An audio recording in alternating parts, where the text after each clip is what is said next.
আক্রমণ ভাগে তারকা ফুটবলার না থাকায় বিশ্বকাপ থেকে আগে ভাগে বিদায় নিয়েছে জার্মানি। অন্যদিকে 4বারের বিশ্ব চ্যাম্পিয়ন ইতালি তো বিশ্বকাপ খেলাই ভুলে গেছে।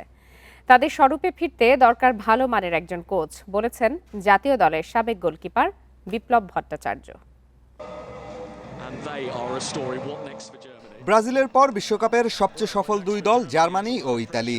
সেলেসাওদের ধরতে তাদের দরকার মাত্র একটি ট্রফি, অথচ সেই ট্রফির ধারের কাছেও যেতে পারছে না ইউরোপের এই দুই পরাশক্তি। 2014 বিশ্বকাপ জেতার পরের দুই আসরে প্রথম রাউন্ড থেকেই বিদায় নেয় জার্মানি। এবার গ্রুপের বাধা পেরোলেও রাউন্ড অফ 32-তে প্যারাগুয়ের কাছে আপসেটের শিকার। আক্রমণ ভাগের দুর্বলতায় জার্মানদের এমন পরিণতি, বলছেন বিপ্লব। অবশ্যই আপনার স্ট্রাইকিংয়ে ফিনিশার মিরোস্লাভ ক্লোজার মতো একজন স্ট্রাইকার নেই। সো আমার মনে হয় যে এখানেই সবচেয়ে বড় সমস্যা। আর এই দলটা সব কিছুই করেছে, ম্যাচে পজিশন সব কিছুই নিজেদের কাছে রেখেছে অনেক সময় ধরে, কিন্তু গোল করতে পারেনি। সো এত বড় স্টেজে এবং সেকেন্ড রাউন্ডে যখন মানে নকআউট স্টেজে আপনি গোলের সুযোগ পেয়ে কাজে লাগাতে না পারেন, তাহলে অবভিয়াসলি এরকম আপনার রেজাল্ট হবেই।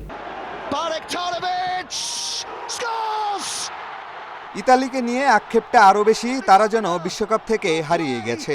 পরপর 3 বিশ্বকাপে নেই আর্জুরিরা। এখানে ফুটবলারদের চেয়ে কোচের দায়ী বেশি দেখছেন বিপ্লব। ব্রাজিলের মতো একটা দল ভিনদেশি কোচ, বিশেষ করে ইটালিয়ান মাস্টার মাইন্ডকে কোচ হিসাবে নিয়োগ দিয়েছে। আমার মনে হয় ইন ফিউচার ইটালির এই দুর্দশা কাটানোর জন্য কিন্তু ইটালিও এরকম মাস্টার মাইন্ড টাইপের কোচ নিয়োগ দেওয়া উচিত। এখন মডার্ন ফুটবলে কিন্তু আপনি দেখেন অ্যাটাকিং, যেটা বলে অ্যাগ্রেসিভ ফুটবল খেলতে পছন্দ করে এবং ছন্দময় ফুটবলের পাশাপাশি হাই প্রেসিং ফুটবলটা খেলতে। সো এরকম যদি আপনি না খেলতে পারেন বাছাই পর্ব থেকে, তাহলে আপনার ছোট দলগুলোর সাথে হেরে আপনাকে কোয়ালিফাই থেকে বঞ্চিত হতে হবে। বিশ্বকাপের নকআউট শুরু হতে না হতেই জার্মানি, নেদারল্যান্ডসের মতো বড় দলগুলো বাদ পড়ে গেছে। কে জানে সামনে আরও কি অপেক্ষা করছে। পিয়াস সাহা, ইন্ডিপেন্ডেন্ট নিউজ।